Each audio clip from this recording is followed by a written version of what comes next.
అందరూ బాగున్నారమ్మా? బాగున్నారా? నేను వచ్చేటప్పుడే ఒక అతను ఎవరో ఈ వైసీపీ ప్రభుత్వానికి సంబంధించిన కల్తీ మద్యం తాగినట్టున్నాడు ఒక ఆయన. నా దగ్గరకు వచ్చి హైపరాదిని అడిగానని చెప్పమంటున్నాడు.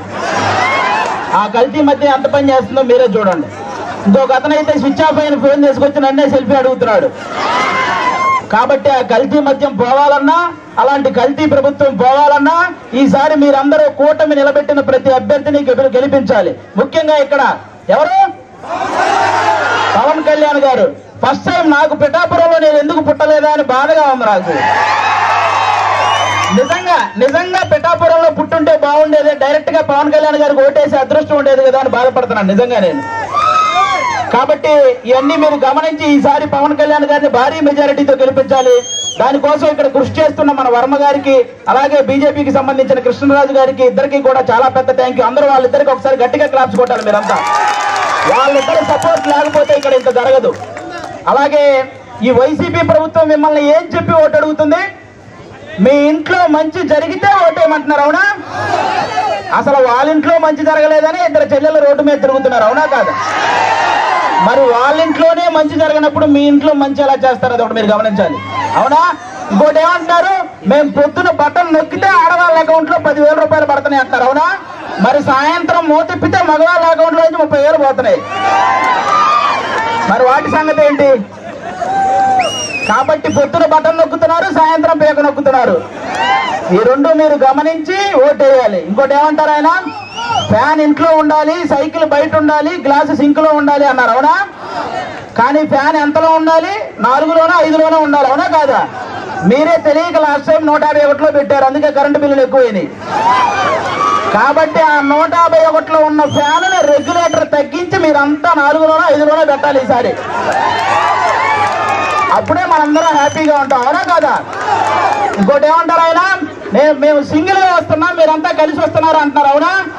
మన ఇంట్లో ఒక దొంగ పడితే ఏం చేస్తామమ్మా మనం? ఒక 3-4 కలిసి తరిమి కొడతామా లేదా? మరి రాష్ట్రంలో ఇంతమంది గజ దొంగలు పడితే మరి తరిమి కొట్టాలా లేదా అమ్మా మనందరం?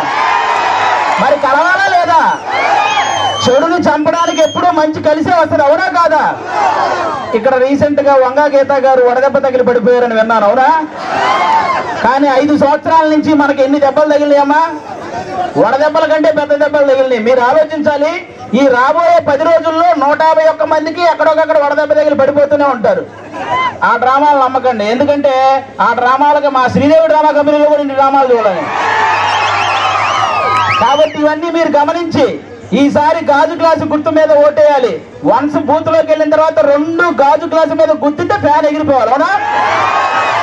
ఇది గుర్తు పెట్టుకుని అందరూ ఓటేయాలని కోరుకుంటున్నాం. జై జనసేన, జై టీడీపీ, జై బీజేపీ. అలాగే ఇంకొక ఆయన ఉన్నాడు, ఆయనే వైఎస్ జగన్మోహన్ రెడ్డి అన్న. పులివెందల పులిబిడ్డ. ఆయన ఒకటే మాట అన్నాడు, వాలి పల్నాడు ఏరియాలో మన ఎస్సీ సోదరులు, మన బీసీ సోదరులు, మన ఎస్టీ సోదరులు, మన మైనార్టీ సోదరులు అందరూ ఉన్నారు. వాళ్ళ కోసం నువ్వు వెళ్ళాలి, నా కోసం నువ్వు వెళ్ళాలి, నా ఎమ్మెల్యేల కోసం నువ్వు వెళ్ళాలి అన్నా. తప్పకుండా వెళ్తా. ఎందుకంటే అమరావతి అంటే నేను ఈ ఊర్లో చైల్డ్ ఆర్టిస్ట్గా జూ లకటక అని ఒక సినిమా షూటింగ్ చేశారు. ఇక్కడ మీ అందరికి తెలిసే ఉంటుంది. విజయబాబు రెడ్డి గారు దర్శకత్వంలో, రాజేంద్ర ప్రసాద్ అన్న హీరోగా. అప్పుడు నేను చైల్డ్ ఆర్టిస్టు. ఈ ఊరు వచ్చిన తర్వాత ఒక చెరువు దగ్గర తీసుకెళ్ళాడు ఒక ఫ్రెండ్ పొద్దున్నే. ఎందుకు అడగరా? మీకు తెలుసు కదా, నేనేం చెప్తాను. అది చాలా బాగుంది. నేను ఎందుకంటే నేను అప్పుడు చెన్నైలో ఉండేవాడిని. మాది రాజమండ్రి అయినా నాకు గోదావరి అంటే చాలా ఇష్టం, ప్రేమ, అభిమానం. నేను ఎక్కడికి వెళ్ళినా కూడా చాలా గొప్పగా చెప్పుకుంటా, ఆంధ్రప్రదేశ్ బిడ్డని నేను చాలా గొప్పగా చెప్పుకుంటా. కానీ నేను తక్కువ చదువుకున్నా కూడా 6 భాషలు చాలా అనర్గళంగా మాట్లాడగలను. తెలుగు, తమిళ్, హిందీ, మలయాళం, కన్నడ, ఇంగ్లీష్. మరి ఎలాగ ఇవన్నీ నేర్చుకున్నావు అంటే, ఇలాంటి గొప్పోళ్ళు మాట్లాడటం వల్ల వీళ్ళు ఏం మాట్లాడుకుంటున్నారో తెలుసుకొని నేర్చుకున్నాను. మన పిల్లలు ఇంగ్లీష్ నేర్చుకోకూడదా? అరే నాయన, ఆంధ్రప్రదేశ్లో ఉంటే తెలుగు మాట్లాడాలి, తెలంగాణ వెళ్తే తెలంగాణ భాష యాస మాట్లాడాలి. మనం తమిళనాడు వెళ్తే తెలుగు మాట్లాడుతుంటాడు, మొహంలో మొహం పెట్టి చూస్తుంటాడు, ఏం మాట్లాడుతున్నాడు రా ఈడని. మరి అక్కడ తమిళ్ మాట్లాడితే, ఓహో ఈడు మనోడే, ఏంటి శంకర్రావు గారు ఇల్లా, ఇప్పుడు పో అంద పక్కం పో, అంద వీడు దా శంకర్ వీడు అంటుంటారు. మరి కర్ణాటకకి వెళ్తాం, అన్న హెల్దీ ఇంది అడ్రస్ అంటే అప్పుడు వాళ్ళు చెప్తారు. అదే బాంబే వెళ్ళామనుకోండి, భైసాబ్ ఈ అడ్రస్ కిదర్ హే అలే. మరి ఇక్కడ ఫ్లైట్ ఎక్కాం, అమెరికాలో దిగాం, అక్కడ తెలుగు మాట్లాడితే నడుస్తుందా? నడవదు. ఏం నడుస్తుంది అక్కడ? ఇంగ్లీష్ నడుస్తుంది. సో మన పిల్లలు ఎప్పుడు కూడా, నేను చాలాసార్లు అడుగుతుంటాను, మీ అబ్బాయి ఏం చేస్తుంటాడండి? చాలా ఏరియాల్లో మా అబ్బాయి మెకానిక్, మా అబ్బాయి పంచర్లు వేసుకుంటాడు, మా అబ్బాయి టైలరింగ్ చేసుకుంటాడు, మా అబ్బాయి ఇంకేదో హోటల్లో పని చేసుకుంటున్నాడు.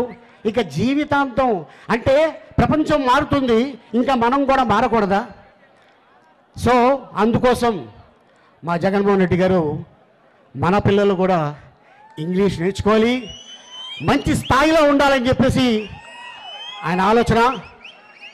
వైఎస్ రాజశేఖర రెడ్డి గారు ఉన్నప్పుడు మా నటుల్లో ఒకడికి ఒంట్లో బాగాలేకపోతే నేను వెళ్ళా, వాట్ హీరో ఏంటి ఇలా వచ్చావు అన్నారు. సార్ ఏం లేదు, మా నటుడు ఒకడికి హాస్పిటల్లో అడ్మిట్ చేసాం, మా తరఫున సాయం చేసాం, గవర్నమెంట్ సైడ్ నుంచి మీరు ఏదైనా చేస్తే బాగుంటుంది సార్, ఆయన కూడా పల్నాడు జిల్లా ఆయనే అని చెప్పగానే, సరే ఎంత కావాలి అన్నారు. 15 సంవత్సరాల క్రితం, అంటే 5 లక్షల రూపాయలు ఆయన ఇవ్వటం జరిగింది. ఆ వ్యక్తి ఎవడు? కళాకారుడు అని చూశాడు తప్ప వీడు మన పార్టీ వాడా అని ఎప్పుడూ చూడాల. That is YS Rajasekhara Reddy గారు. మళ్ళీ అదే దారిలో నడుస్తున్న వ్యక్తి మన జగన్మోహన్ రెడ్డి గారు. ఒక 5 నెలల క్రితం తిరుపతి వెళ్ళా.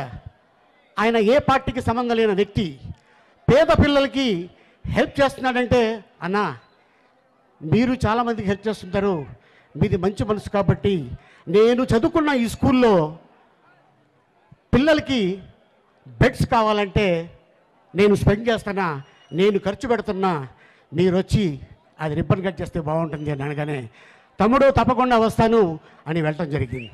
అక్కడ ఒక పాత్రికేయ మిత్రుడు ఒక మాట అన్నాడు, ఏమండి మీ జగన్మోహన్ రెడ్డి గారు మాకు స్థలాలు ఇస్తున్నారు, ఎప్పుడు ఇస్తారు అని అడిగాడు ఆయన. నాయనా ఆయన మాట తప్పడు, మడం తిప్పడు. ఇవ్వటంలో కొద్దిగా ఆలస్యం అవుతుంది కానీ తప్పకుండా ఇస్తారన్న 4 రోజుల క్రితం 11,000 మంది పాత్రికేయ మిత్రులకి స్థలాలు ఇచ్చారు. That is YS Jaganmohan Reddy. మరి వైఎస్ఆర్ గృహాలు దాదాపు 31 లక్షలు పట్టాలు రెడీగా ఉన్నాయి. ఆల్రెడీ కొన్ని ఇచ్చారు, కొన్ని రెడీ అవుతున్నాయి.